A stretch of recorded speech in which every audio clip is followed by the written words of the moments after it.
சிறந்த வடிவமைப்பு, அநேக ரகங்கள், நியாயமான விலை, உன்னத தயாரிப்பு. உங்கள் கனவுகள் மேம்பட சுகமான நித்திரையின் ரகசியத்தை கண்டறிய சுகானா மெத்தைகள்.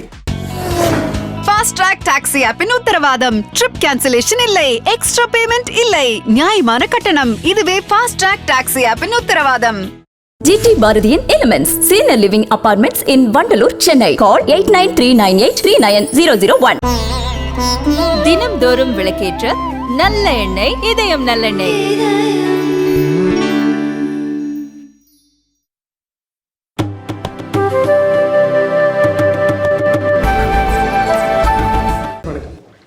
சார், நடிகர் விஜய் அவர்களுடைய அரசியல் வருகை குறித்து தான் நம்ம தொடர்ந்து பேசிக்கிட்டு இருந்தோம். இன்றைக்கி அது சாத்தியமாகியிருக்கு. குறிப்பாக அதனுடைய முதல் செங்கல் எடுத்து வச்சுருக்காங்கன்னு சொல்லலாம். விண்ணப்ப படிவம் தேர்தல் ஆணையத்தில் கொடுக்கப்பட்டிருக்கு நடிகர் விஜய் அவர்களுடைய மக்கள் இயக்கத்தின் சார்பாக. அது நடந்துட்டு இருக்கும்போது சைட் பை சைடு இந்த பக்கம் வந்து ட்விட்டரில் ஒரு அறிவிப்பு ஒன்று வெளியிடுறார் நடிகர் விஜய் அவர்கள். அஃபிஷியல் கட்சி பேஜையுமே லான்ச் பண்ணுறாங்க. தமிழக வெற்றி கழகம் அப்படின்னு கட்சியினுடைய பெயர் வைக்கப்படுது. நம்ம ஆரம்பத்திலேருந்தே இதை பற்றி பேசிக்கிட்டு இருந்தோம். உங்களுக்கு இதனுடைய அந்த போக்கு தெரியும். இப்போ இது நிஜமாக இருக்குது. இதை குறித்து உங்களது பார்வை? நீங்கள் சொன்ன உதாரணத்திலே சொல்கிறதா இருந்தால் திரு உதயநிதி அவர்கள் சொன்னது போல் செங்கல் வச்சா பத்தாது, எய்ம்ஸுங்கிறது ஒரு மருத்துவமனையாக கட்டணும். வெறும் செங்கல் காட்டினா பத்தாது. இன்றைக்கி அவர் ஒரு எஸ்டாப்ளிஷ் பண்ணிட்டார், நான் ஒரு கட்சி ஆரம்பிக்க போகிறேன்னு. இன்ட்ரெஸ்டிங்காக பாருங்கள், எல்லாருமே வாழ்த்து தான் சொல்லியிருக்காங்க, யாருமே திட்டல. நீ கட்சி ஆரம்பிச்சு என்ன செய்ய போகிற, நீ நாட்டை காப்பாற்ற போறியா, எங்களுக்கு போட்டியாக வந்துடுவியா அப்படின்னு திமுக அதிமுகன்னு ஒரு கட்சியும் சொல்ல. ஏன்னா அவர் கட்சி ஆரம்பிக்க போகிறேன்னு சொல்லியிருக்காரு. எல்லாரும் வாழ்க வாழ்கன்னு 2 கையை தூக்கிட்டு சொல்லியிருக்காங்க, அவ்வளோதான். இதுக்கு பிறகு அவர் என்னுடைய எதிரி யார், என்னுடைய நண்பன் யாருன்னு சொல்வார்.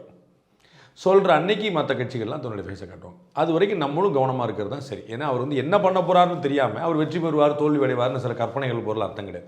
அவர் சரியாக செஞ்சார்னா வெற்றி பெறுவார், இல்லைன்னா வாய்ப்பு இல்லை, இவ்வளோதான கணக்கு. ஸோ இன்றைக்கி அவர் நல்ல விஷயத்தை முடிவெடுத்திருக்கிறாரு. அவர் கட்சி ஆரம்பிச்சிருக்காரு. நம்ம வாழ்த்து சொல்லணும். அவருக்கு சினிமாவில் கஷ்டப்பட்டு வெற்றி பெற்றவர்.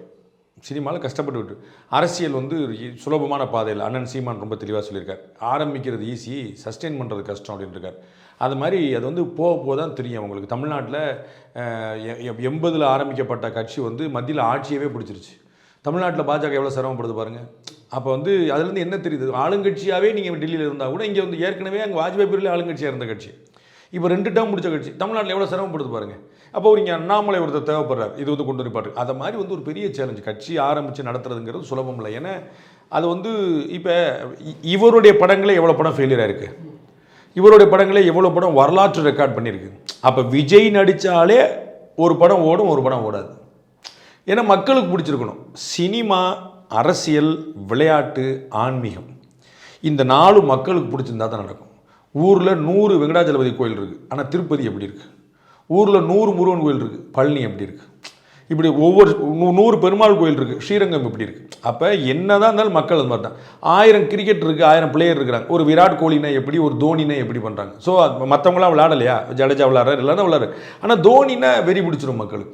அது போல் ஒவ்வொருத்தரும் இது அதே தான் அரசியலுக்கும், அதே தான் சினிமாவுக்கும் எல்லாமே. நம்ம இவரோட அழகாக, இவரோட ஸ்மார்ட்டாக இவ்வளோ நடிக்க தெரிஞ்சு எவ்வளோ பேர் இருக்கிறாங்க. ஆனால் விஜய் எப்படி நம்பர் 1 இருக்கிறார். ஸோ மக்களுக்கு அது பிடிக்கணும். அது பிடிச்சா தான் கேம். அதே தான் அரசியல்.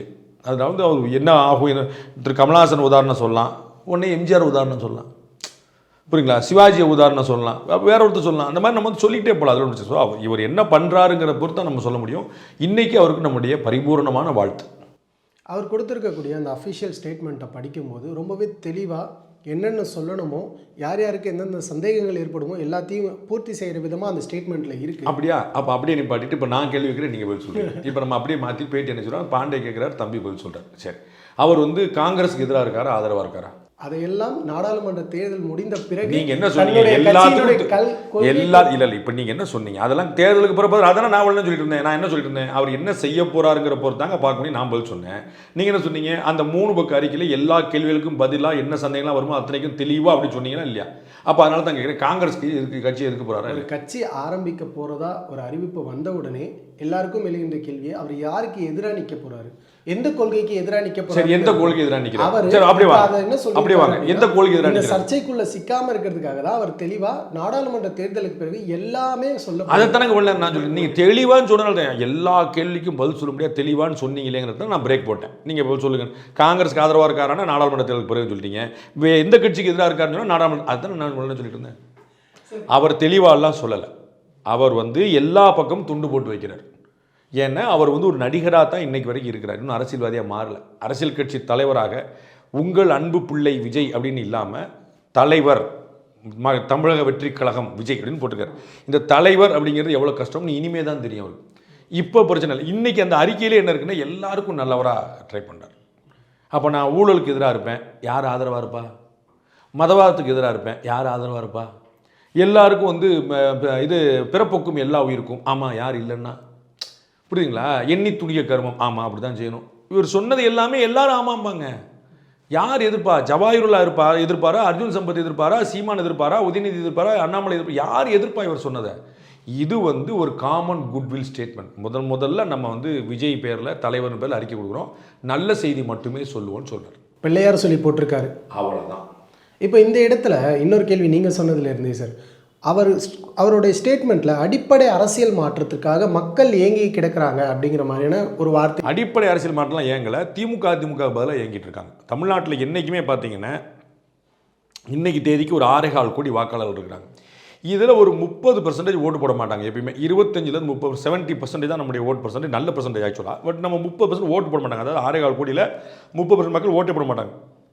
ஓட்டு போடுறவங்களில் பார்த்தீங்கன்னா ஒரு 20% மக்கள் அதிமுகலாம் மற்ற போட்டுருப்பாங்க, நோட்டாக்கெல்லாம் பாஞ்சு போடுவாங்க. ஆனால் அதிமுக எதிராக போடுவாங்க. இந்த பக்கம் அந்த போல் ஆனதில் பார்த்தீங்கன்னா 30% போட மாட்டான். இது அப்புறம் போட்டவன் இருக்கான் பார்த்தீங்கன்னா 100, அதில் பார்த்தீங்கன்னா 30 60 அந்த பக்கம் இருக்கும்.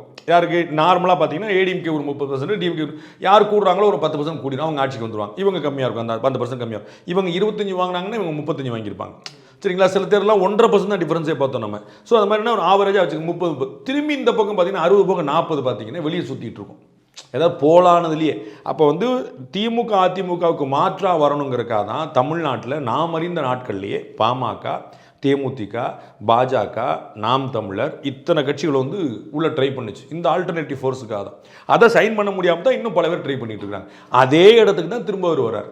இவர் அதிமுகவுக்கு மாற்றுங்கிறத ஒரு முயற்சி. 2024 தேர்தலில் வெற்றி பெற்று தமிழகத்தில் அரசியல் மாற்றத்தை கொண்டு வருவதே நமது இலக்கு. அவர் பயன்படுத்துகிற வார்த்தை.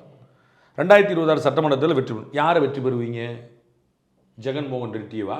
ஏற்கனவே டிகே சிவகுமார்? இவ்வளவுதான் பாயிண்ட். அதிமுக மட்டும் இல்லை, இன்னைக்கு கணக்கில் இவர் கட்சிக்கு எதிராக யார் நினைப்பாலும் அத்தனை வரையும். புரியுங்களா? திருமாவளவனுடைய விடுதலை சிறுத்தைகள் கட்சிக்கு 4 எம்எல்ஏ 2 எம்பி. சீமானுக்கு இவருக்கு விஜய்க்கு எவ்வளவு இருக்காங்க? ஸோ எல்லாத்திலையும் சர்பாஸ் பண்ணணும்ல. ஸோ அவர் ஆட்சியை பிடிக்க போகிற வெற்றி பெற்று அப்படின்றார். அப்போ இத்தனை பேரை முந்தணும்ல, எல்லாத்தையும் முந்தணும்ல. அந்த அளவுக்கு அவர் தன்னம்பிக்கையோடு இருக்காரா? அதனால தான் இறங்குறாரு. எண்ணி துணிக கர்மம்னு இறங்கியிருக்கேன்னு சொல்கிறார். நான் எல்லா பின்விளைவுகளையும் யோசிச்சு தான் இறங்கியிருக்கேன். அவருடைய கான்ஃபிடன்ஸ் லெவலுக்கு குறை கிடையாது. ப்ராக்டிக்கலாக சாத்தியமாங்கிறதா கேள்வி. நம்ம வெயிட் பண்ணணும். அவர் கான்ஃபிடன்ஸ் இருக்குது தான் சரி, இல்லைன்னா வரமாட்டார்ல. அவர் தெரிஞ்சு தானே வர்றார். சார் அவர் என்ன நினைக்கிறாரு? கமல் சார் வர்றேன்னாரு, ஷைன் பண்ண முடியல. ரஜினி சார் வர்றேன்னாரு, வரல. இப்போ நமக்கு ஒரு அபிலாஷை இருக்குது, தெரியும். அப்பாவுக்கு நமக்கு சண்டை நடந்தாலும் ஊர் நான் வந்து பல முறை பேட்டில் சொல்லியிருக்கேன், அவங்க வந்து வரப்போகிறாங்கங்க. என்னைக்குங்கிறது அப்பா பிள்ளை தராங்கிற வார்த்தையை நான் ஒரு நாள் மாற்றி சொன்னதில்ல. எனக்கு விக்ரமன் ஒரு காலத்தில் கட்சிக்காரராக இல்லாமல் ஒரு பத்திரிக்காரராக இருந்தபோது கேட்ட கேள்வி வந்து ஞாபகம் எனக்கு. நான் விஜய் அவர்கள் அரசியலுக்கு வருவாருங்கிற தெளிவாக சொல்லிட்டு இருக்கேன். மாற்றுக்கிறதுல நான் சொல்லி அட்லீஸ்ட் 2-3 இயர்ஸ் பேக்கில் சொல்லிட்டு இருக்கிறேன். அப்போ இவர் வந்தாருன்னா என்ன பண்ண போகிறாரு அப்படிங்கிற அந்த குழப்பத்தை பார்க்கணும். இதுக்கு ஒரு பதில் கிடைச்சா மற்றதுக்கெல்லாம் பதில் கிடைக்கும். இவர் வந்து அந்த ரிஸ்க் எடுத்து தான் வந்திருக்கிறார். இது வந்து ஒரு பெரிய சேலஞ்சுன்னு தான் தெரிஞ்சு வந்திருக்காரு. அதில் நாளைக்கு ரைடு வரலாம், நாளைக்கு விமர்சனம் வரலாம், நாளைக்கு ஹிந்து கிறிஸ்டின் பிரச்சனை வரலாம், ஜாதி பிரச்சனை வரலாம், எல்லா சிக்கலும் வரலாம். அதெல்லாம் தெரிஞ்சு தான் அவர் இறங்குறார். இந்த ஸ்டேட்மெண்ட்டில் அரசியல் என்பது ஒரு தொழில் அல்ல, இது எல்லாமே தெரிஞ்சு தான் நான் உள்ளே வரேன் அது சொல்கிறதுக்கு அவருக்கு ஒரு தகுதி இருக்குது. ஏன் அப்படின்னா அவர் வந்து ஒரு சக்ஸஸ்ஃபுல்லான ஸ்டாராக இருக்கும்போதே வர்றார். இன்னும் சொல்ல போனால் அவர் தொழிலை விட்டுட்டு வர்றார். நான் ஏற்கனவே இன்னொரு இதில் சொன்ன மாதிரி இன்றைக்கி வந்து 2 வருஷம் அவர் எந்த வேலையும் பண்ண முடியாது. இப்போ ஒரு 2 படம் கமிட் பண்ணியிருக்கேன், அதை முடிச்சிருப்பேன்னு சொல்கிறாரு. இதுக்கப்புறம் 2026 மே வரைக்கும் அவர் எந்த படமும் பண்ண முடியாது. சரிங்களா? அவருக்கு அவ்வளோ நேரம் இருக்காது. படம் பண்ண போனார்னா கமல்ஹாசன் மாதிரி ஆயிடணும். கமல்ஹாசன் சார் என்ன சொன்னார்? நான் பிழைக்க வேண்டாமாங்க, அரசியல் எனக்கு பிழைப்பாங்க அப்படின்னு சொல்லி பிக் பாஸ் பண்ண போனார். பிக் பாஸ் பண்ண போகும்போது தொண்டர்கள் அங்கே போனாங்க, பிக் பாஸ் பார்க்க போயிட்டாங்க. அப்போ பிக் பாஸ் சக்ஸஸ் ஆச்சு, மக்கள் நீதிமன்றம் என்ன ஆச்சு? புரியுங்களா? மக்கள் நீதிமன்றம் தொண்டர்கள் என்ன பண்ணுறாங்க? பிக் பாஸ் பார்க்குறாங்க. பிக் பாஸ் என்னாச்சு? சக்ஸஸ் ஆச்சு. மக்கள் நீதிமன்றம் என்னாச்சு? அங்கே இருக்குது. சரிங்களா? இவ்வளோ தான். அப்போ இவர் ஒரு படம் நடிக்க போனாங்கன்னா இவருடைய தொண்டர்கள் என்ன செய்வாங்க? படம் பார்க்க போவாங்க. அப்போ படம் சக்ஸஸ் ஆகும். கட்சி அப்போ கட்சி வேலையை ஃபுல்லாக பார்க்கணும். அது அப்போ சக்ஸஸ்ஃபுல்லாக இருக்கக்கூடிய ஒரு நடிகர் வருஷத்துக்கு 2 படம் பண்ணக்கூடிய நடிகர், 2 படமும் நல்ல ஹிட் கொடுக்குறாரு. ஒரு படத்துக்கு வெறும் 50 கோடி தான் வாங்குறாரு வச்சுக்கோங்க, நிறைய வாங்கியிருப்பார் நமக்கு தெரியாது. 50 கோடி தான் வாங்கினார், 4 படத்துக்கு 200 கோடி ரூபா லிக்விடாக வீட்டுக்கு வந்திருக்கும். 200 கோடின்னு என்ன அர்த்தம்? நீங்களாம் ரிசைன் பண்ணிட்டு போயிருவீங்க. ஆமாம் இல்லை, நான் ரிசைன் பண்ணிட்டு போயிருவேன். 200 கோடி வந்துச்சுன்னா அக்கௌண்ட்டில் ஆகிட்டு தூங்கி போயிடுவேன். நான் எந்த வேலையும் செய்ய மாட்டேன், சாப்பிடுவேன், தூங்குவேன், உட்காந்துருப்பேன். அப்படி வரக்கூடிய 200 கோடியை விட்டுட்டு இங்கே வந்து நிற்கிறார்.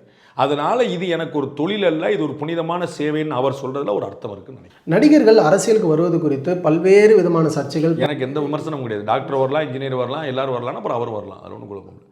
அவர்களுக்கு நடிகர்களுங்கிறக்காவே நீங்கள் ஒரு முக்கியத்துவம் கொடுத்தீங்கன்னா நான் அதை வந்து ஒரு மாற்று பார்வை பார்ப்பேன், அவ்வளோ. அவர் வரக்கூடாதுன்னா நல்லா வரலாம், ஏன் வரக்கூடாது?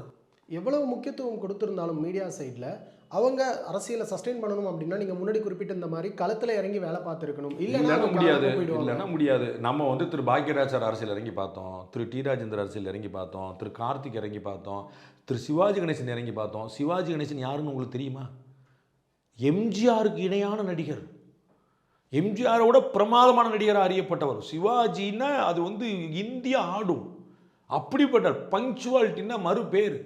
7 மணினா 7 மணிக்கு வித்து மேக்கப் பண்ணிப்பார், மறு வார்த்தை கிடையாது. அதில் மாஸ்டர் அவர். அரசியல் என்ன பண்ண முடிஞ்சது? இதுதான் பாயிண்ட். அது வேற, இது வேற. அதில் நீங்கள் குழப்பிக்கவே கூடாது. நீங்கள் ஸோ நடிகர்களை வச்சு நீங்கள் கணக்கு பண்ணி, நான் ஏற்கனவே உங்களுக்கு முதல்ல சொன்னேன்ல, நான் எம்ஜிஆர் கதையை சொன்னால் நீங்கள் வந்து கார்த்திக் கதையை சொல்வீங்க, நீங்கள் சிவாஜி கதையை சொன்னால் கமலஹாசன். இன்றைக்கி நம்ம கடைசியாக இப்போ சமீபத்தில் பார்த்த உதாரணம் என்ன? 2 பேருக்கு மாற்றா வருவேன், மையத்தில் நிற்க போகிறேன்னு சொன்னார் அண்ணன் கமலஹாசன். எங்கே நிற்கிறார் இப்போ சொல்லுங்க பாஸ்? ஒரு சைடு எடுத்து நிற்கிற மாதிரி தான் விமர்சனங்கள். இவ்வளோதான் பாயிண்ட். அப்போ திரு விஜய் ஒரு சைடு எடுத்துக்கினான்னு வச்சுக்கோங்க, அவங்க தானே ஜெயிப்பாங்க. ஒரு பேச்சுக்கு விஜய் வந்து டிஎம்கே சைடு நிற்கிறாரு, அப்போ டிஎம்கே பக்கம். ஏடிஎம்கே சைடு நிற்கிறாரு, அப்போ ஏடிஎம்கேக்கு போயிரும்ல ஓட்டு. புரிஞ்சுங்களா? அப்போ சைடு எடுத்தாருன்னு சந்தோஷம் தான். இவருக்கு தனி மாற்றுங்கன்னு வரும். அப்போ இவங்க 2 பேருமே கணக்கில் கிடையாதுங்கன்னு சொன்னா தான் இவர் ஓட்டு. அதிமுக நான் வலுப்படுத்த போகிறேன்னா அதிமுகவுக்கு ஓட்டு போயிரும்ல, அவ்வளோதான். இந்த மாதிரியான எந்த சறுக்களுமே ஏற்படக்கூடாதுன்றதுக்காக தான் விஜய் அவர்கள் ஆரம்பத்திலிருந்தே சரியான முறையில் பிளான் பண்ணி ரசிகர் மன்றங்களை மக்கள் இயக்கமாக மாற்றி, மக்கள் இயக்கத்தை எல்லா கிராமங்கள் முதற்கொண்டு செலுத்தி, அங்கே இருக்கக்கூடிய நபர்கள் ரசிகர்களை உறுப்பினர்களாக மாற்றி சரியான முறையில் இதை கொண்டு போயிருக்காரோ இந்த ஒரு அரசியல் பயணத்தை. அதாவது இது நடந்தது எல்லாமே ரகசியமாக நடந்திருக்கு. பனையூரில் அவருடைய வீட்டில் வரைக்கும் நடந்துக்கிட்டு இருக்கு. நம்ம 25ஆம் தேதி எங்களுடைய பொதுக்குழு செயற்குழு கூடுச்சுன்னார். பொதுக்குழு செயற்குழு எத்தனை பேர் இருந்தாங்க நமக்கு தெரியுமா? 1300 மெம்பரா 130 மெம்பரா நமக்கு எதாவது தெரியுமா? தெரியாது. அப்போ இனிமே அவர் வெளிப்படையாக இயங்கும் போது மட்டும்தான் தெரியும். நாளைக்கு வந்து அவர் வந்து பழைய வண்ணாரப்பேட்டையில் ஒரு பொதுக்கூட்டம் போடுறாரு. அப்படி போட்டால் எதிர நிற்கிற கூட்டத்தை பார்த்தா நம்ம சொல்ல முடியும். மீடியா 1000 மீடியா இருக்கும், எனக்கு அதில் குழப்பம் இல்லை. 1000 கேமரா வந்து நிற்கும், ஆனால் 1000 ஓட்டு வந்து நிற்குமாங்கிறது பார்த்தா தான் தெரியும். நல்ல இளைஞர்கள் சக்தி அவர் பின்னாடி இருக்குது. அது ஓட்டா கன்வெர்ட்டாக தான் என்னங்க நம்ம பார்க்கணும். இது எல்லாமே நம்ம கிரவுண்டு பாலிட்டிக்ஸ் ஆரம்பித்த பிறகு தான். திரு கமலஹாசன் அவர்கள் கட்சி ஆரம்பித்த போது பார்த்தீங்கன்னா, கட்சி ஆரம்பிக்க போகிற சந்தர்ப்பத்துலையும் ஆரம்பித்த சந்தர்ப்பத்துலையும் பார்த்தீங்கன்னா, அவர் ஒரு ட்வீட் போட்டாருன்னா 7 மணி எல்லா டிவியும் அரளும். ஒரு ட்வீட் போடுவார். இன்றைக்கி அவர் எவ்வளோ ட்வீட் போட்டிருக்காருன்றீங்க யாருமே பார்க்க மாட்டாங்க. புரியுதா உங்களுக்கு? அந்த கமலஹாசனுடைய நடிப்பு குறைஞ்சிருச்சா? அவருடைய படம் ஹிட் ஆகலையா? லேட்டஸ்ட் தமிழ் சினிமாவுடைய record break hit Vikram. Big boss வந்து சுமாராக போதா? திரு கமலஹாசன் தொட்டதெல்லாம் தொடங்குது எங்கே? ஸ்க்ரீனில். புரியுங்களா? அப்போ இது வேற கணக்கு, அது வேற கணக்கு. அப்போ இது எப்படிவா வரும்னு இவர் என்ன செய்கிறாருங்கிற போது தான் நம்ம சொல்ல முடியும். இங்கே சூப்பராக பண்ணிட்டாருங்கிற ஒரு காரணத்தினால அங்கே சூப்பர்னு சொல்ல முடியாது, சுமார்னு சொல்ல முடியாது. இங்கே பண்ணிட்டாரு அதனால் அங்கே முடியாதுன்னு சொல்ல முடியாது. அதையும் சேர்த்தே நான் சொல்லுவேன். இங்கே வேற இங்கே வேறங்கிற மட்டும் தான் சொல்லுவேன். இது அவருக்கும் தெரியும். என்னோட இறுதி கேள்வி உங்ககிட்ட நான் கேட்கணும்னு நினைக்கிறது என்ன அப்படின்னா, திமுக, அதிமுக, பாஜக, காங்கிரஸ் எல்லா கட்சிகள்லையுமே இருக்கக்கூடிய ரசிகர்கள் ஒரு பக்கம். ரசிகர்கள் எல்லாருமே ஓட்டர்ஸாக கன்வெர்ட் ஆவாங்களா அப்படின்னா கண்டிப்பாக மாட்டாங்க. அவங்களுக்குன்னு கண்டிப்பாக தனிப்பட்ட முறையில் இந்த அரசியல் கட்சிக்கு தான் நம்ம ஓட்டு போடணும், அவங்களுடைய கொள்கை எனக்கு பிடிச்சிருக்குன்ற ஒரு சித்தாந்தம் இருக்கும். அப்படி இருக்கும்போது விஜய் அவர்கள் தன்னுடைய ரசிகர்களை மட்டும் நம்பி தான் களத்திற்கு வந்திருக்கிறதா ஒரு விமர்சனம் இருக்கு. ஒருவேளை அது உண்மையாக இருந்தது அப்படிங்கிற பட்சத்தில் விஜய் அவர்கள் தப்பு கணக்கு போட்டிருப்பாரோ? இது பார்ஷியலான உண்மை தான், 100% உண்மை கிடையாது.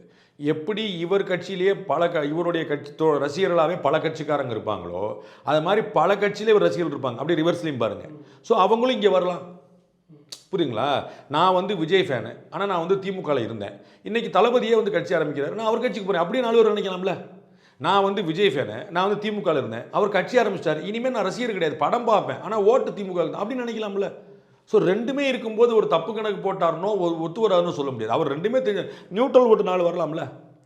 சார் ஒரு ரங்கநாத ஸ்ட்ரீட்டில் ஒருத்தர் வந்து இப்போ நாளைக்கு நீ கடை போடுறாருன்னு, அங்கே ஏற்கனவே 1200 கடை உள்ளே இருக்குது. இவர் கடை ஆரம்பித்து எப்படிங்க பிழைப்பாருன்னு சொல்ல முடியுமா என்ன? அவர் பிரில்லியண்ட்டாக கடை போட்டால் வரப்போகுது, யார் தடுக்க போகிறா? அப்போ துணி கடையை ஆரம்பிக்க முடியாது இனிமேல். அப்போ இருக்க போய் தானே புது கடைகள் வருது, ஹோட்டல் இருக்குது புதுசு புதுசாக வருது, ஸ்கூல் இருக்குது புதுசு புதுசாக வருது, காலேஜ் வருது புதுசு புதுசாக வருது. அப்போ கட்சி மட்டும் அப்போ புது கட்சி நிறையா வரலாம். அவர் எப்படி செயல்படுறாருங்கிறத பொறுத்து. இப்போ சார் தமிழ்நாட்டில் ஏற்கனவே 100 கட்சி இருக்காங்க சார், எல்லாம் எவனை கேட்டால் நான் வந்து அதிமுக நான் தான் மாற்றுன்றேன் சொல்லிக்கலாம். ஆனால் இவர் ஏன் வரக்கூடாது?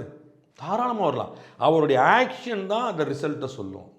நான் இப்போ வந்து பப்ளிக் எக்ஸாம் எழுத போகிறேன் சார், யூபிஎஸ்சி குரூப் 1 எழுத போகிறேன், சூப்பர்.